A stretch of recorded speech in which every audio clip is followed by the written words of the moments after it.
بسم اللہ الرحمن الرحیم۔ السلام علیکم۔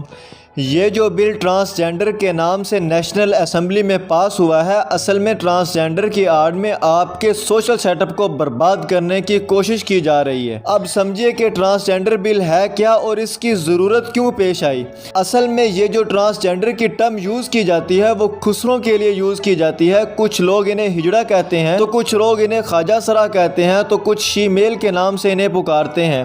تو یہ بل ان کو پروٹیکشن دینے کے لیے پاس کیا گیا ہے، جبکہ حقیقت یہ ہے کہ ٹرانسجنڈر کی آڑ میں ہم جنس پرستی کو فروغ ملے گا۔ جب سے پاکستان بنا ہے اس وقت سے لے کر آج تک ہم نے اس کمیونٹی کو ان کے حقوق دینے کی بجائے ان کو اپنی شادی بیاہ کی تقریبات میں بلا کر انہیں نچایا اور بعد میں ان کے ساتھ وہ سلوک کیا جو سکرین پر ڈسکس نہیں کیا جا سکتا۔ اب بات یہ ہے کہ اس بل کی منظوری کے بعد ان خسروں کو حقوق چاہے ملیں یا نہ ملیں، مگر پاکستان میں ایک نیا فتنہ ضرور لانچ ہو جائے گا جو ان فیوچر آپ کے سوشل سیٹ اپ کو ڈسٹرائے کرے گا۔ آپ کو شاید پتہ نہیں ہے کہ ہمارا سوشل سیٹ اپ بہت زیادہ مضبوط ہے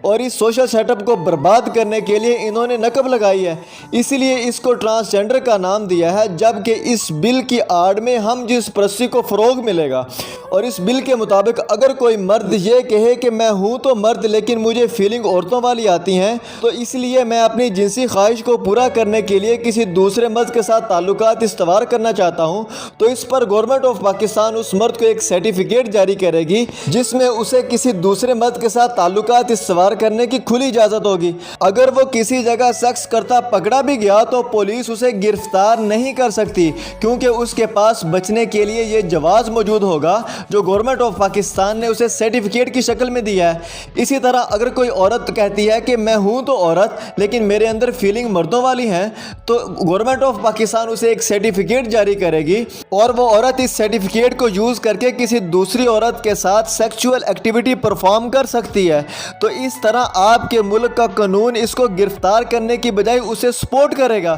کیونکہ اس کے پاس گورنمنٹ آف پاکستان کی طرف سے جاری کیا ہوا سرٹیفکیٹ موجود ہوگا۔ ان سمپل کہ یہ جو بل پاس ہوا ہے اس کے مطابق مرد مرد سے شادی کر سکتا ہے اور عورت عورت سے شادی کر سکتی ہے۔ بدقسمتی ہماری یہ ہے کہ جہاں ہم پہلے ہی بہت سارے مسائل سے دوچار ہیں، وہاں ایک اور شوشہ چھوڑ دیا گیا ہے اور ایک نئی ٹرک کی بتی کے پیچھے لگا دیا ہے تاکہ لوگوں کی توجہ کو اصل مسائل سے ہٹا کر غیر ضروری مسائل میں الجھا دیا جائے۔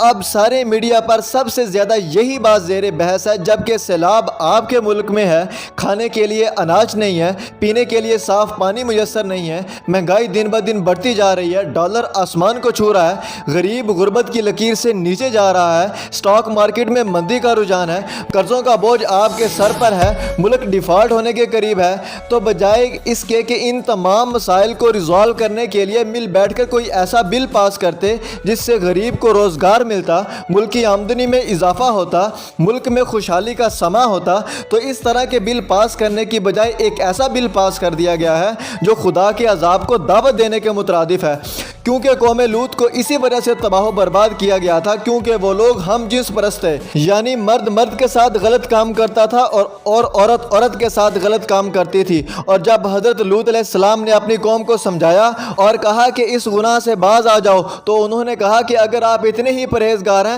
تو ہماری بستی چھوڑ دیں، ہمارا علاقہ چھوڑ دیں۔ تو پھر اللہ نے اس قوم کو آسمان تک اٹھایا اور زمین پر مارا اور پھر ان پر پتھر برسائے اور پھر انہیں صفحہ ہستی سے مٹا دیا۔ تو اسی طرح سے انہوں نے بھی یہ بل پاس کر کے خدا کے عذاب کو دعوت دی ہے۔ تو اسی لیے بہتر ہے کہ خدا کے خوف سے ڈر جائیں، ورنہ اس کے دردناک عذاب کے لیے تیار